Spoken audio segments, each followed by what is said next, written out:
আরো ভয়ঙ্কর কথা বলেছেন। তিনি বলেছেন, মান যালামা কিদা শিবরিন মিনাল আরদি তুবিকাহু মিন সাবঈ আরাদিন। কেউ যদি জুলুম করে তার ভাইয়ের 1 বিঘত পরিমাণ জমি খায়। 1 বিঘত চিনেন তো? এই যে আমার এই আঙ্গুল থেকে এই আঙ্গুলটা, এটা টান টান করলে যতটুকু জায়গা, এটার বলে 1 বিঘত। শিবর আরবিতে বলে শিবর। হ্যাঁ, মান যালামা কিদা শিবর, বিষ্ণু বলেন এই 1 শিবর 1 বিঘত জমি যদি কেউ অন্যায়ভাবে জুলুম করে তার ভাইয়ের কাছ থেকে খায়, কিয়ামতের দিন তুবিকা আলাইহি সাবউ আরাদিন, এই 7 জমিনকে আল্লাহ তাআলা তার ঘাড়ে চাপাবে। খা এবার খা। অন্যের জমি খাওয়ার এত শখ ছিল, এবার 7 জমিন ঘাড়ে কর। কিয়ামতের ময়দানে আপনার দেহটারে বিশাল আকৃতির করা হবে, এই 7 জমিনকে আপনার কাঁধে তুলে দেওয়া হবে। এজন্য আমরা অন্যের রাইটস, অধিকার যেন নষ্ট না করি, কারো উপর যেন জুলুম না করি, কোনোভাবেই না। আমরা নানাভাবে এই জুলুমটা করি। আমরা প্রায় দাদার সম্পত্তি থেকে ফুফুদেরকে বঞ্চিত করি, বাবার সম্পদ থেকে বোনদেরকে বঞ্চিত করি। হ্যাঁ, নিজের ভাই আরেক ভাইকে, আপন ভাই ভাইকে বঞ্চিত করে, জুলুম করে। এরকম দৃশ্যপট আমাদের সমাজে আছে না নাই বলেন তো? কিয়ামতের দিন আল্লাহর সুপ্রিম কোর্টের কাঠগড়ায় হিসেব দিতে হবে। আর এই জালিমদেরকে আল্লাহ তাআলা পছন্দ করেন না। এবং সবচেয়ে ভয়ঙ্কর ব্যাপার হচ্ছে, আপনি যখন কারো উপর জুলুম করেন, ওই মাজলুম আর আল্লাহর মাঝখানে কোনো ফারাক থাকে না।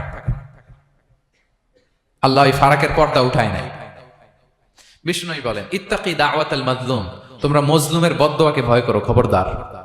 কারণ ফাইন্না লাইসা বাইনাহু ওয়া বাইনাল্লাহি হিজাব, তার আর আল্লাহর মাঝে কোনো পর্দা থাকে না। দোয়া করলেই ওটা আরশে যেয়ে কবুল হয়ে যায়। আল্লাহ তাআলার চারিপাশে অনেক পর্দা আছে। কেউ কেউ বলে 70,000 নূরের পর্দা। 70,000টা সহিহ হাদিস দ্বারা সাব্যস্ত না, কিন্তু অসংখ্য অগণিত পর্দা, এবং পর্দাও এটা নূরের পর্দা। আচ্ছা বলেন তো, জানলা দিয়ে বাইরের আলো ঠেকাতে আমরা দেয়ালে জানালায় কি লাগাই? পর্দা লাগাই। পর্দাটা কিসের তৈরি? মোটা কাপড়ের, যাতে করে ওই আলো না আসে। কিন্তু আল্লাহর চারদিকে যে পর্দা, ওই পর্দাটা কিসের? নূরের আলো। ওনার পর্দায় আলো দিয়ে তৈরি। সুবহানাল্লাহ বললেন না? বিষ্ণু বলেন, ইত্তাকি দাওয়াতাল মাজলুম, মজলুমের বদদোয়াকে ভয় করো। ফাইন্না লাইসা বাইনাহা ওয়া বাইনাল্লাহি হিজাব, কেউ যখন মজলুম হয়ে কেঁদে বদদোয়া করে, তার আর আল্লাহর মাঝে ওই পর্দা থাকে না। বদদোয়া করছে, ডাইরেক্ট কবুল। খবরদার আমার পেনাঙ্গের ভাইয়েরা, আমরা যেন জালিম না হই।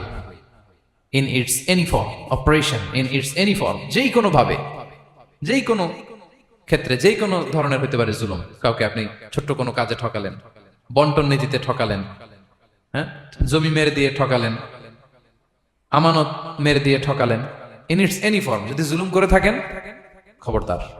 মজলুমের কান্না কখনো বৃথা যায় না। মজলুমের কান্না কখনো বৃথা যায় না। জীবনের কোনো না কোনো সময়ে এর প্রায়শ্চিত্ত আপনাকে করতে হবে। জীবনের কোনো না কোনো সময়ে এর প্রায়শ্চিত্ত করে আপনাকে মরতে হবে। তাহলে কোন বিশ্বাসী কি জালিম হতে পারে? কারণ ইন্নাল্লাহা লা ইউহিব্বুল যালিমিন, আল্লাহ তাআলা জালিমদেরকে পছন্দ করেন না।